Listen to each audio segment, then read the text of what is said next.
کہ امام غزالی رحمۃ اللہ علیہ منطق اور فلسفے کے امام تھے اپنے وقت کے، اور اہل اللہ سے تعلق کو ضروری نہیں سمجھتے تھے، کہتے تھے بھائی کتابیں کافی ہیں ہمارے لیے. لیکن آخر میں جب انہوں نے دیکھا کہ علوم علم اور عمل میں فاصلے ہیں، جس کا ہمیں علم ہے ہم اس پر عمل نہیں کر پاتے، تو معلوم ہے کوئی کمی ہے. راستہ معلوم ہے ڈرائیور کو، اور کار بھی نہیں شاندار ہے مگر پیٹرول نہیں، تو اللہ تعالیٰ کی محبت و خوف کا پیٹرول ضروری ہے، اور اس کے پیٹرول پمپ یہی لوگ ہیں.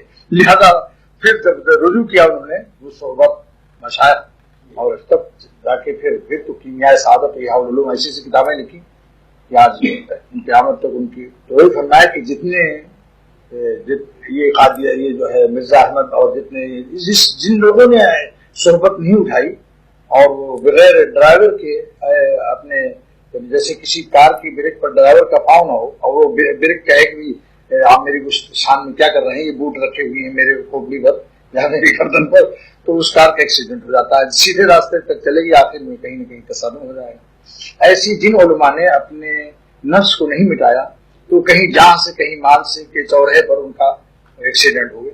جب تک سیدھا رہا کچھ دن اچھے اچھے کام بھی ان سے ہوئے، لیکن بعد میں جہاں ہوئے اپنے کو سنبھال نہیں سکے.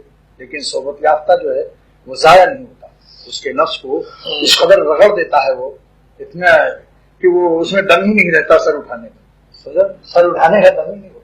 میں خود دیکھتا ہوں کہ اگر آج ان بزرگوں کی صحبت اور اتنے تمام بنگلہ دیش سفر وغیرہ ہوتا ہے، مگر کیونکہ حضرت کی باتیں یاد آ جاتی کہ بھی اپنے کو کبھی کچھ نہ سمجھنا، اس لیے کہ معلوم نہیں ہے قیامت کے دن کیا حال ہوگا ہم لوگوں. پھر حضرت پھول یہی ایک قصہ سنایا کرتے تھے کہ دیکھو ایک لڑکی کو سجایا گیا اور اس کو زیور پہنایا گیا اور کہا گیا بہن مبارک ہو تمہارا حسن و جمال. تو وہ رونے لگی، اس نے کہا کہ جب شوہر کی نظر میں پاس ہو جاؤں پھر میں خوشی مناؤں گی. تمہاری خوشیوں سے ہماری خوشی، تمہاری خوشیوں پر اپنی خوشی کی بنیاد رکھنا حماقت. تو فرمایا کہ ایک لڑکی کی اس عقل کو دیکھو، اور ہم لوگ ذرا سے کوئی تعریف کر دے اور ایک دم چاہتے یہ نہیں سوچتے کہ اللہ تعالیٰ کی نظر میں ہماری کیا قیمت ہے. قیامت کے دن تو غلام کی قیمت تو مالک کی نظر سے لگتی ہے، یہ فرمایا کرتے. اس لیے کبھی حضرت کو یہ سب چیزیں وہی اتنا زیادہ رگڑتے ہیں حضرات کی وہ پھر حفاظت رہتی ہے. الحمدللہ تکبر، تواضع اور اللہ کے بندوں کے ساتھ محبت کرنا. اور میں یہ سمجھتا ہوں کہ اپنی ذاتی عبادت سے زیادہ اہمیت ہے کہ ہماری ذات سے کسی مخلوق کو تکلیف نہ پہنچے. کیونکہ تجربہ یہ کہ باپ کو اگر کبھی اذیت پہنچ جائے تو باپ معاف کر دیتا ہے، لیکن اگر اس کے اولاد کو ستا دو تو پھر بہت سخت اسے صدمہ ہوتا ہے. تو مخلوق تو اللہ کے اہل و عیال ہے، الخلق عیال اللہ، مخلوق اللہ کے عیال ہے. فاحب الخلق الی اللہ، سب سے زیادہ محبوب اللہ کے نزدیک وہ ہے من احسن الی عیالہ، جو ان کی عیال اور مخلوق کے ساتھ احسان کر دے، کوئی بھلائی کر دے تو اللہ کے ہاں اس کا کتنا بڑا درجہ ہوگا.